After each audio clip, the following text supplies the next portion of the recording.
Bismillah ar-Rahman ar-Rahim. Yark wa Yark nasta'in. Mr. President, Honorable Secretary General, Excellencies, ladies and gentlemen, I feel honored today to represent my country at this forum of world leaders, where we have a chance to discuss problems that the world is facing. I want to talk about a lot of problems, but just 4 today. And I especially came to this forum despite a difficult time in my country, facing challenges. I would not have come, but because I feel that there are some very urgent problems which the world must address. So first of all, I start with climate change. So many leaders have talked about climate change. But Mr. President, I feel that there is a lack of seriousness. Perhaps world leaders some of the leaders who can do a lot, do not realize the urgency of the situation. We have a lot of ideas, but as someone said, ideas without funding is mere hallucination. Pakistan, I'll give you start with my own country. Our country is amongst the top 10 nations in the world which are most affected by climate change. We depend upon our rivers. We are mainly an agricultural country. And 80% of the water in our rivers comes from our glaciers. The glaciers not just on the Pakistani side, even India. The 80% of the water in Ganges and the Indian rivers also comes from the glaciers, from the Himalayan glaciers, Karakoram, Hindu Kush. And these glaciers are melting at quite a rapid pace. We detected already 5,000 glacial lakes in our mountains.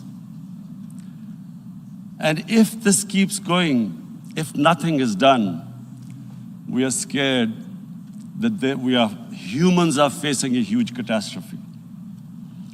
In my country, when my party came to power in the province of KP, we planted 1 billion trees in 5 years. Now we've set ourselves a target of 10 billion trees in Pakistan. Idea being to counter the effects of global warming. But one country cannot do anything. This has to be a combined effort of the world. My optimism comes from the fact that humans, the Almighty has endowed humans with great powers. We can do anything, provided our survival instinct is stirred up. And this is really what I hope that the United Nations will take a lead in this. There must be more emphasis. Richer countries must be pushed.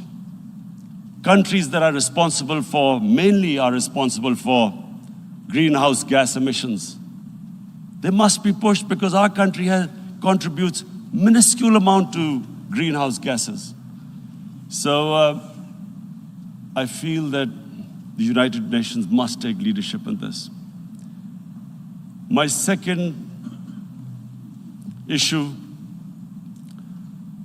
for me right now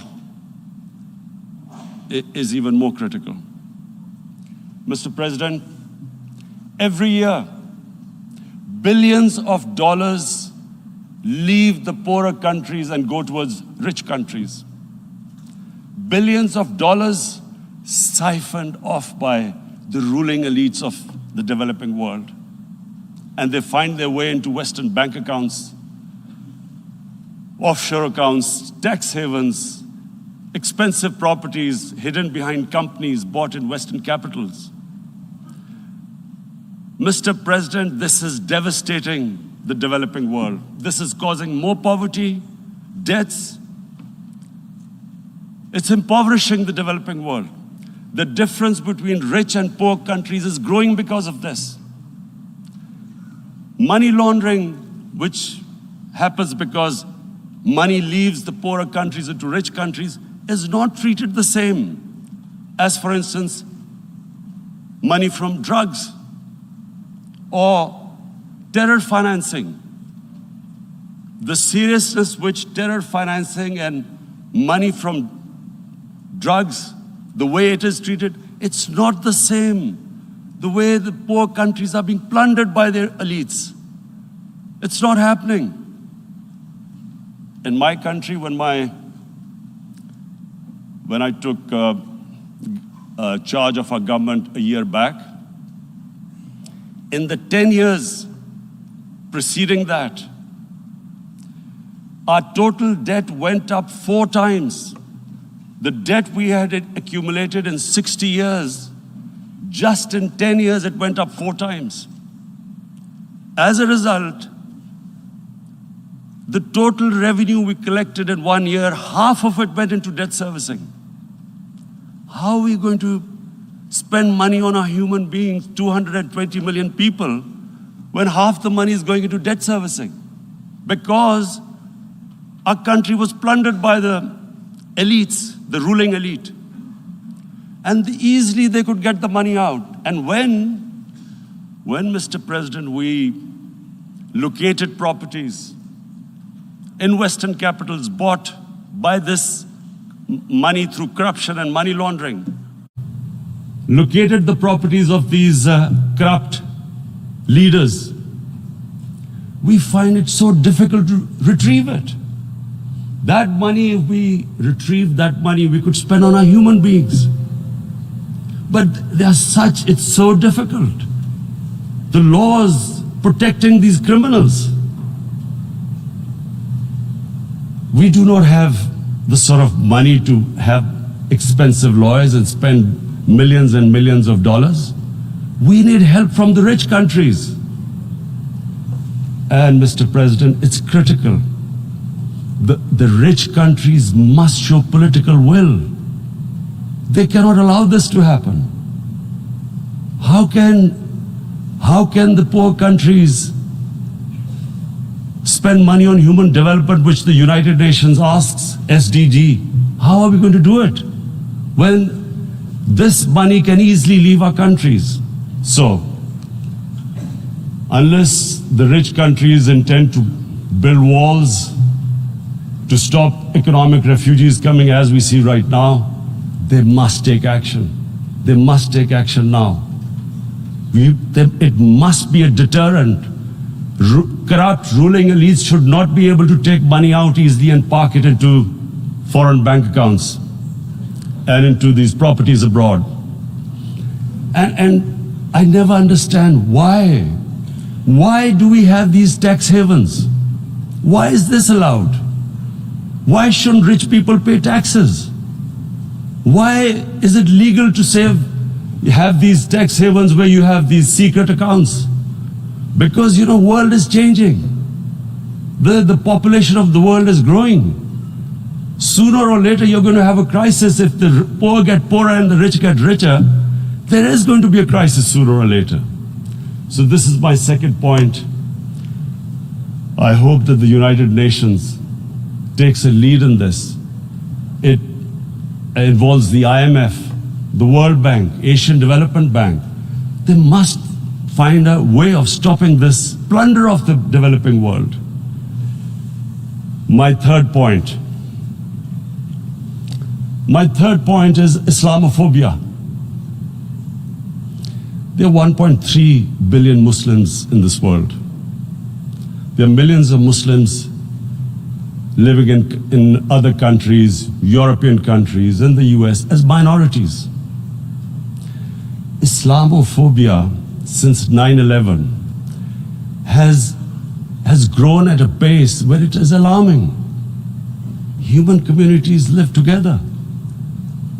There should be understanding amongst them. But Islamophobia is creating a division.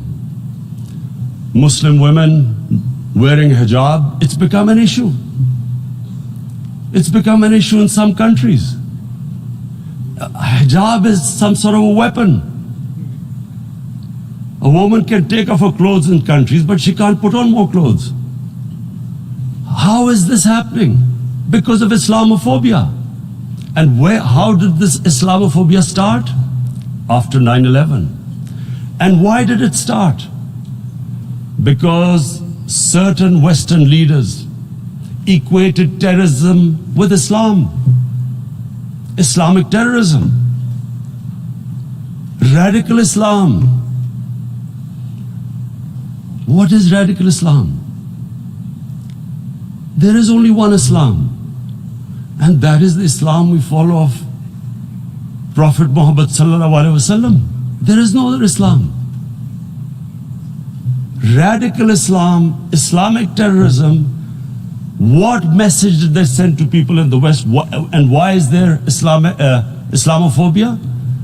How is a person in New York, in the Midwest, in the US, in European capital, how is he going to distinguish between who is a moderate Muslim and who's a radical Muslim?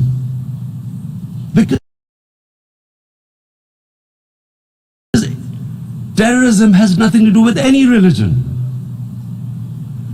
This Islamic terrorism, Islamic radicalism, and sadly used by leaders, this has been the main reason for this Islamophobia. And it has caused pain amongst Muslims.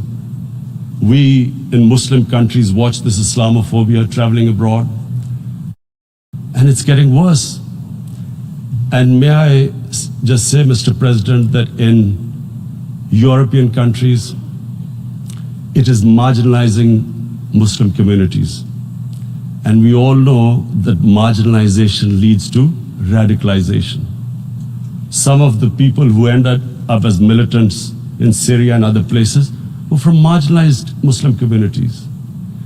And my point here is that we must address this issue. I'm sad to say that we Muslim leaders have not addressed this issue either. After 9/11, when this thing came about war against radical Islam, rather than Muslim leaders trying to explain to the West that there is no such thing as radical Islam, in all human communities, they are radicals. They're liberals and rest are moderate. All human communities, Christians, Jews, everyone has it. But Islam is not radical, neither Judaism, neither Christianity, neither Hinduism. No religion preaches radicalism. The basis of all religion is compassion and justice, which differentiates us from the animal kingdom. But unfortunately, the Muslim leadership was so scared of being called radical Islam that all of them became moderates. In Pakistan, we were in the eye of the storm, and our government coined a phrase called enlightened moderation. No one knows what it meant, but everyone started putting on Western suits that they were moderates, started speaking. Even those who didn't know English would speak English because they were moderates. No one had a clue what it was, because we, in the Muslim world, did not explain to the West that there is no such thing as radical Islam. One of the reasons why after 9/11 Islam was supposed to be equated with terrorism was suicide attacks. Because the 9/11 bombers did a suicide attack, all sorts of theories came up that the Muslims are involved in suicide attacks because they will get virgin in heavens. Some came up with, what about women? Suicide attackers. So this bizarre thing happened. No one explained. Suicide attacks and Islam were equated. No one did research that before 9/11, the majority of suicide attacks in the world were by Tamil tigers, who were Hindus. No one blamed Hinduism, and quite rightly. What has Hinduism got to do with what desperate people were doing in Sri Lanka? We all know about, we've seen films about Japanese kamikaze pilots at the end of the Second World War doing suicide attacks. No one blamed the religion. But here we were trying to prove we were moderates and not explaining to the West. But the most important thing I wanted to say here today, in explaining this Islamophobia, Mr. President, and I feel it's very important because I've spent, because of, I played professional sport in England, I spent a lot of time there, so I know how the Western mind works and how West views religion. So where the misunderstanding about Islam came. And one of the reasons it caused Islamophobia. That was, in 1989, this book was published, maligning, insulting, ridiculing our Prophet Muhammad sallallahu alaihi wasallam. And there was a reaction in the Muslim world. The West couldn't understand what was the problem. Because in the West, because I have spent so much time in the West, religion is perceived completely differently. They don't look upon religion like we do. And so, Islam was supposed to be an intolerant religion. It was against freedom of expression. And Islam took a real beating 30 years ago. I still remember it became a watershed. And every 2 or 3 years, someone would malign our Prophet, peace be upon him. There would be a reaction by the Muslims. And again, it was Islam, an intolerant religion. Again, this time, I blame a certain section of the people in the West who deliberately provoked this, knowing the impact it would have. But the majority of the people in the West didn't understand. This is where, again, Muslim leadership let the Muslims down. We should have explained to them what our Prophet, peace be upon him, means to us. So in 1 minute, I'll try and explain what he means to us. Our Prophet was the witness to the divine book, the Holy Quran. The Holy Quran is the book of guidance for Muslims, and the Prophet's life was living the Quran. He was an example of what the Quran guided us to be. So he is the ideal we all try to get to. The Prophet created the state of Medina, the first state in Islam. That state was the basis of a Muslim civilization which became the predominant civilization for the next 700 years. And what was that state? I hear such strange things about Islam, that it is against women, it's against minorities. The first state of Islam in Medina, it was the first time a welfare state was set up. The state took responsibility of the weak, widows, orphans, poor people, handicapped. It taxed the rich, spent the money on the poor. The state announced that all human beings are children of Adam, hence equal, whatever the color of their skin. The state announced, the Prophet announced that, and slavery, the whole system depended on slavery as it did for many years in the Western societies. The Prophet said that one of the greatest deeds is to free a slave. But because the society depended on slavery, he said, but if you have to treat them as an equal member of the family. And as a result, something happened in a Muslim world which hasn't happened in any other civilization. Slave dynasties appeared. Slaves became kings.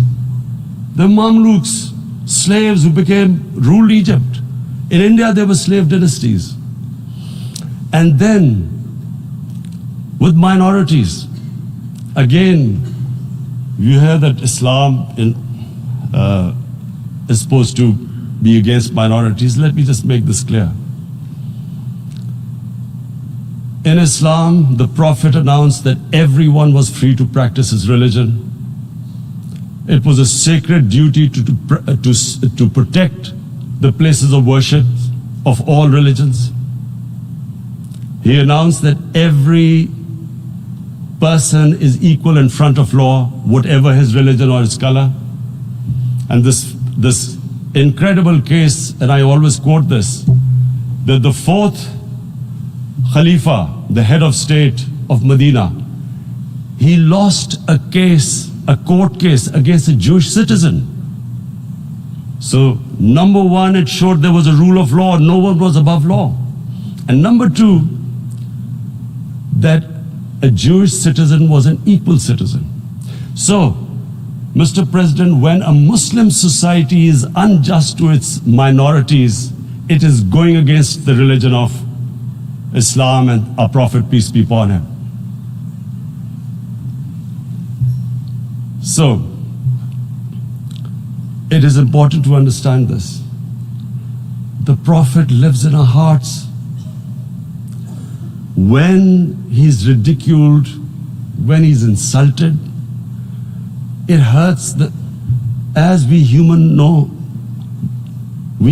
beings understand one thing, the pain of the heart is far, far, far more hurtful than physical pain. And that's why the Muslims react. And I always thought that if I ever had this stage, I would try and explain this to the world community, especially to the Western community, because having lived in the Western community, people didn't understand this. When I first went as a teenager to England, there was a comedy film on Jesus Christ. It's unthinkable in Muslim societies. So we need to explain that, look, in a human community, we must be sensitive to what causes pain to other human beings. We have, in the Western society, and quite rightly, the Holocaust is treated with sensitivity because it gives the Jewish community pain. That's all we ask. That do not use freedom of speech to cause us pain by insulting our Holy Prophet. That's all we want. And now, the number fourth point, Mr. President, and this is the most critical point, is the reason why I especially came here. It is about what is happening in Kashmir. Before I go on this, I want to make one thing clear, that when we came to power, my first priority was that Pakistan would be a country which will try its best to bring peace. We had been through this war on terror. We joined the United States war on terror after 2001. And Pakistan went through one of its worst periods where 70,000 Pakistanis died and over 150 billion was lost to our economy. And Mr. President, I opposed the war because in the 80s, Pakistan had joined the Western countries in what was the freedom struggle then in Afghanistan against the Soviets. And it was funded by the Western countries. These Mujahideen groups, which were treated in guerrilla warfare, were trained by Pakistan Army, funded by the Western countries, and especially US. and they waged what was a freedom struggle in Afghanistan. The Soviets called them terrorists. We called them freedom fighters. 1989, the Soviets retreated. The Americans packed up and left. Pakistan was left with these groups. Come 9/11, Pakistan joined the United States in this war on terror. And now our government was supposed to, the reason why I opposed joining this war, because here we had indoctrinated them in jihad, meaning freedom struggle against foreign occupation. Now, because we had joined the US, and the US had occupied Afghanistan, now we were supposed to tell them that, no, this is not freedom struggle and jihad, it's terrorism. So that's why I tried to tell then government that, stay neutral, because you will have leverage over them. You will be able to control them. But if you join them, you become collaborators and they will attack you, which is what happened. They turned against us. We went through a nightmare. 70,000 people killed in a war we had nothing to do with. No Pakistani was involved in 9/11. Taliban were in Afghanistan. Al-Qaeda was in Afghanistan. What had we to do with it? 70,000 Pakistanis died. So when we came to power, we decided that we would dismantle what was left of these groups. And this decision was taken not just by us, but by all the political parties in Pakistan. Unfortunately, they didn't implement it. So we came to power, we decided to implement it, and we dismantled whatever was left of the groups. And I know that India keeps accusing us that there are these groups there. I would like the United Nations to send observers, see for themselves what we've done. No Pakistani government would have dared to do this because it would have created strife. But we decided that there would be no militant organizations in Pakistan. So I need to give you this background and to what I'm going to say later on. And secondly, we started mending fences. I invited the Afghan president. We developed a relationship with Afghanistan. We had problems with Iran. We mended fences there. And then India. Now let me just give you a little background about my relationship with India. Because of cricket, and cricket being it's a passion in the subcontinent, I had great following in India. I have friends in India, and I loved going to India. So immediately, when my party came to power, the first thing we did was to immediately reach out to India. And I spoke to President Modi and I said, look, we have similar problems. Climate change, poverty, let's get together. Let's resolve our differences through trade. Let's build a relationship on trust. Prime Minister Modi told me that, there were terrorist attacks from Pakistan. I said, we have problems with you. There are terrorist attacks which we know are instigated by India in Balochistan. We caught a spy, Kulbhushan Yadav, who admitted what the sabotage going on in Karachi and Balochistan. So we said, look, let's leave that behind. Let's move forward. Our main priority should be our people.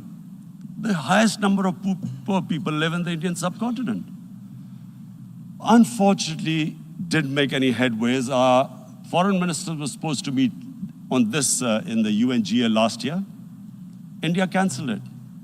We thought that it's their election coming up. It's a nationalist, ultra-nationalist party. It doesn't want to cozy up to Pakistan. So we thought, okay, we'll wait till the elections. Meanwhile, a 20-year-old Kashmiri boy, whose father said was radicalized by the security forces in Kashmir, blew himself up on an Indian convoy. Immediately, India blamed us.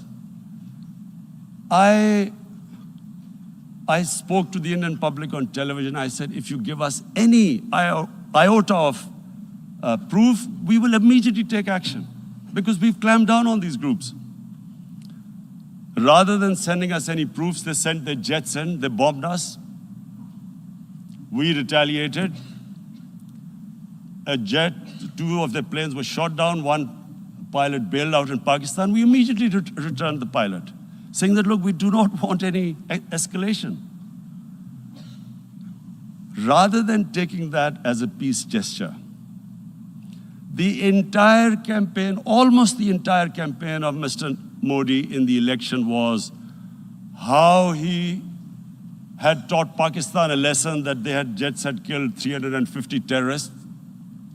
Complete lie. They had just killed about 10 trees of ours, which was quite painful given that, we are growing all these trees. He then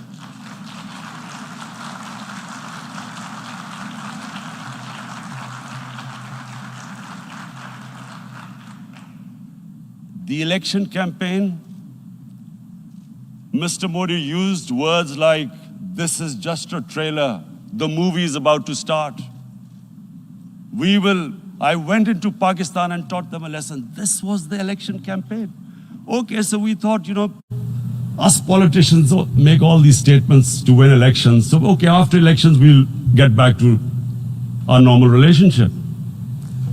Well, the moment the elections ended, we approached India. No response, but then we discovered they were trying to push us in the FATF blacklist to bankrupt us. That's when we realized there was an agenda. And that agenda became obvious on the 5th August when India went against 11 United Nations Security Council resolutions which say that Kashmir is a disputed territory and the people of Kashmir have the right of self-determination. They went against that. They went against Simla Accord, which is about bilateral, sorting out our differences through bilateral means, went against that. They actually went against the Indian Constitution. Illegally, they revoked Article 370, which gave Kashmir the special status. They got an extra 180,000 troops there. Total number of security forces in Kashmir now are 900,000. And they put 8 million people of Kashmir under curfew.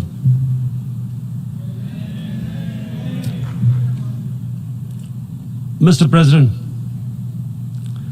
now I just briefly want to make the people understand, how can anyone do something like this? And for that, I have to explain to you what is RSS. RSS, Mr. Narendra Modi is a life member of RSS. RSS was an organization that was inspired by Adolf Hitler and Mussolini, came about in 1925. They believed in racial purity, racial superiority. They also believed they were an Aryan race like the Nazi believed they were an Aryan race.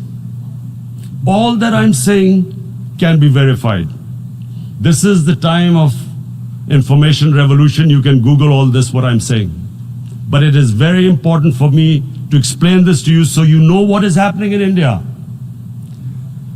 This RSS believed in the ethnic cleansing of Muslims from India.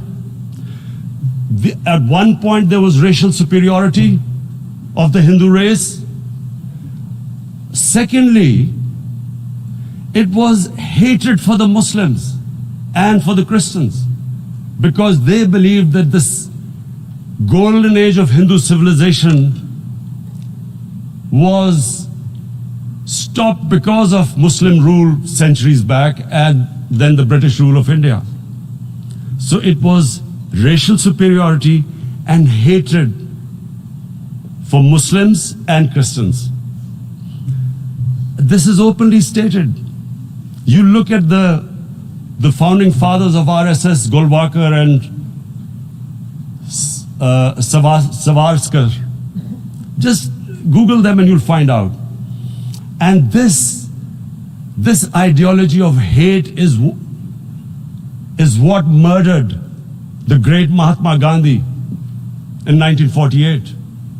It was this ideology of hate that made Narendra Modi in 2002 do a pogrom against Muslims in Gujarat when he was the chief minister. He allowed 3 days for these RSS goons who were inspired by the Hitler brown shirts. They actually wear brown shirts. This RSS, the Congress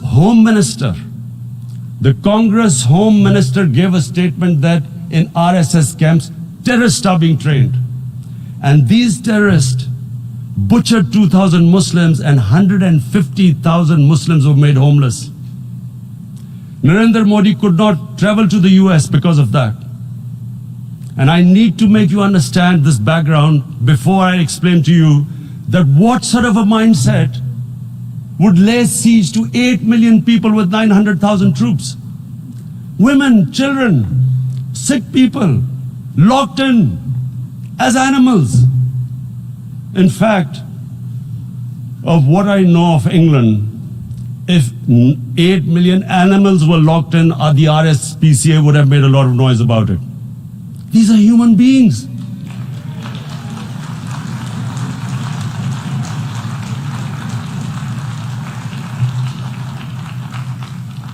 And Mr. President, what comes with racial superiority, these illusions of Aryan superior race, is arrogance. The two go together. And it's arrogance that makes people make mistakes and do stupid things. Cruel things like what Narendra Modi has done. It's sheer arrogance. And it's arrogance that has blinded him from the fact that what is going to happen when the curfew is lifted. Has he thought about it? This hasn't been thought through. What is he going to do when he lifts the curfew? Does he think that people of Kashmir will quietly accept the status quo because India has changed the constitution and taken away the special status? They'll accept that?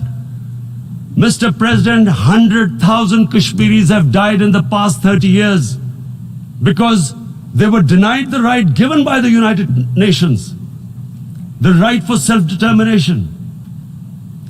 100,000 have died and 11,000 women have been raped. There are 2 human rights, United Nations human rights reports on this. The world hasn't done anything because India is a huge market, 1.2 billion people. Sadly, the material prevails over the human. But this has serious consequences. Again, I repeat, that's why I'm here. Look, what is going to happen when the curfew is lifted will be a bloodbath. The people will come out. There are 900,000 troops there.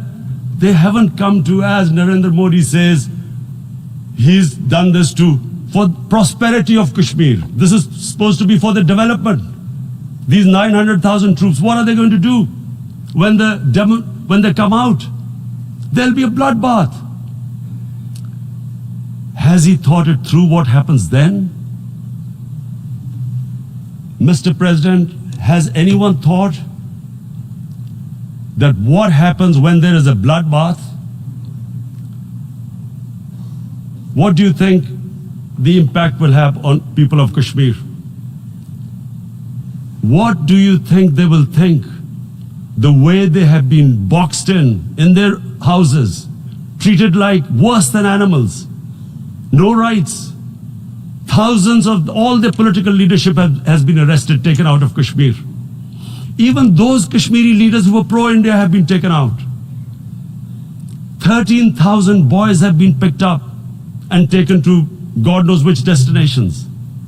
So what do they think? What will the people of Kashmir do when they lift the curfew?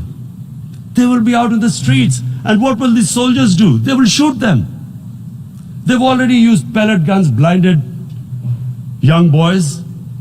In the last 6 years, the 5 years, the oppression that has gone on in Kashmir. And so, Kashmiris will be further radicalized. Mr. President, there will be another Pulwama. And guess what? India will blame us. They're already blaming us. They're saying all this is happening because of Pakistan. One of their defense ministers said there are 500 terrorists lined up on the border to go in. Why would Pakistan send 500 terrorists when there are 900,000 troops? What impact are they going to make? What will they do? And don't we know that the moment there is some terrorist attack, all that will happen is there will be further cruelty and oppression of the people of Kashmir. We will just give the 900,000 troops to further crush the people of Kashmir. And then we'll give the Indian government an excuse that, look, Pakistan is a terrorist state, and this mantra that has gone on, Islamic terrorism. The moment you use this catchword, Islamic terrorism, the whole world turns away. No one talks about human rights. You can do whatever you want, which is what has happened in Kashmir, because they keep using this word, Islamic terrorism.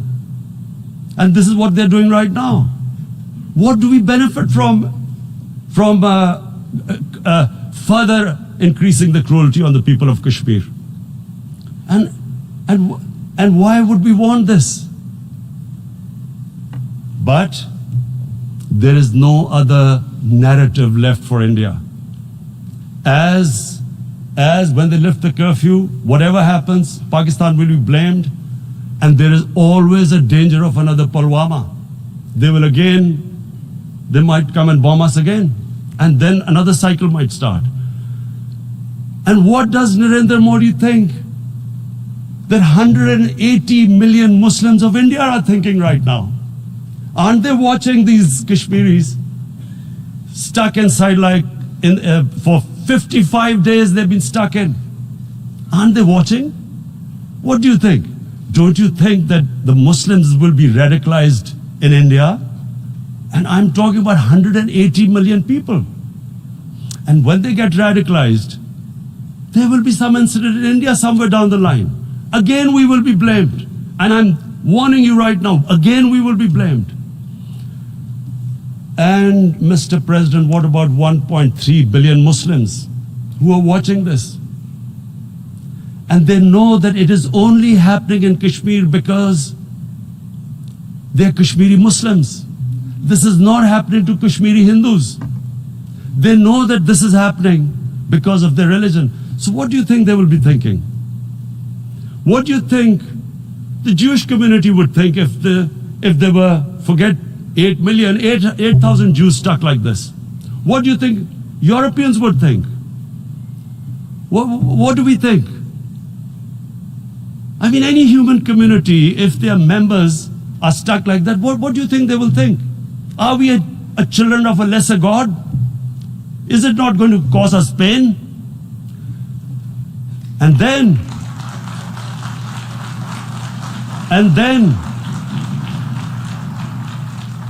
I'll tell you what will happen. People will, in the 1.3 billion Muslims, someone will pick up arms. I know we've been brought up with films, Western films. This good, decent guy doesn't get justice. He decides to pick up a gun and start seeking justice. There was a film made in New York, famous film called Death Wish.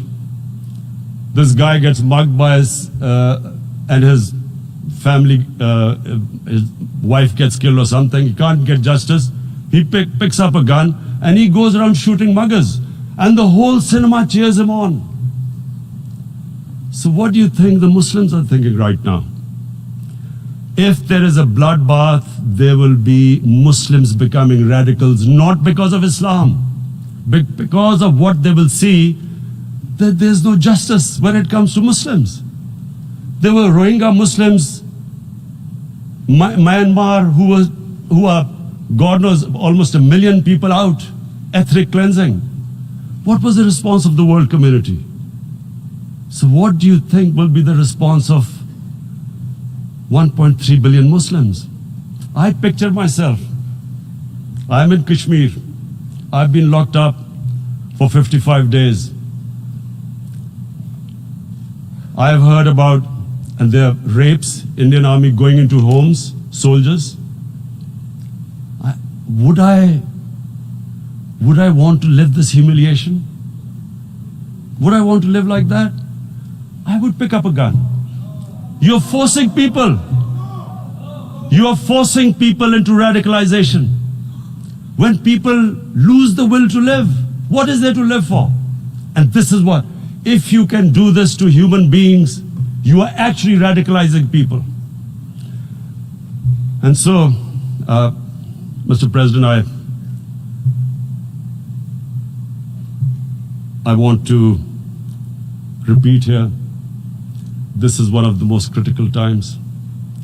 There will be a reaction to this. Pakistan will be blamed. 2 nuclear-armed countries will come face to face like we came in February.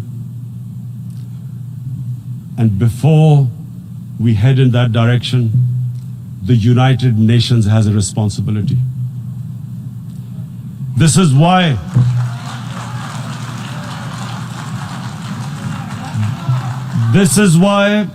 the United Nations came into being in 1945. You were supposed to stop this happening. I feel we are back to 1939, Munich. Czechoslovakia has been taken, annexed. What is the world community going to do? Is it going to appease a market of 1.2 billion, or is it going to stand up for justice and humanity?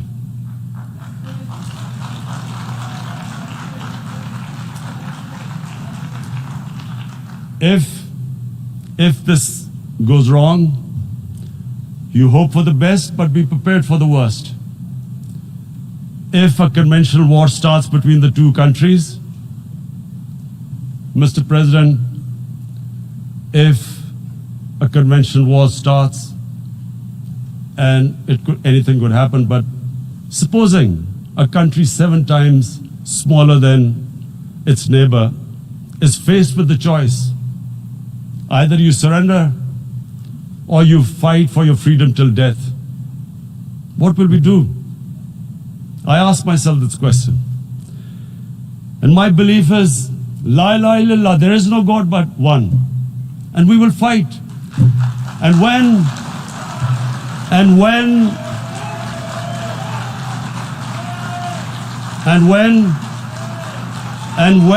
a nuclear-armed country fights to the end, it will have consequences far beyond the borders. It will have consequences for the world, which is why I repeat I'm here. Because I'm warning you, it's not a threat. It's a fair worry that where are we headed? And I've come here to tell the UN, you've got to, this is a test for the United Nations. You are the one who guaranteed the people of Kashmir the right of self-determination. They are suffering because of that. And this is the time. This is the time not to appease like in 1939 appeasement took place. This is the time to take action. And number 1 action must be that India must lift this inhuman curfew, which has lasted for 55 days. It must free all political prisoners, and especially those 13,000 boys that have been picked up. Parents don't know where they've disappeared. And then the world community must give the people of Kashmir the right of self-determination. Thank you. En nombre de la Asamblea General agradezco al señor Primer Ministro de la República Islámica de Pakistán la declaración que acaba de formular y pido a protocolo que acompañe a su excelencia. La Asamblea escuchará un discurso del Primer Ministro de la República Helénica, Su Excelencia Kyriakos Mitsotakis.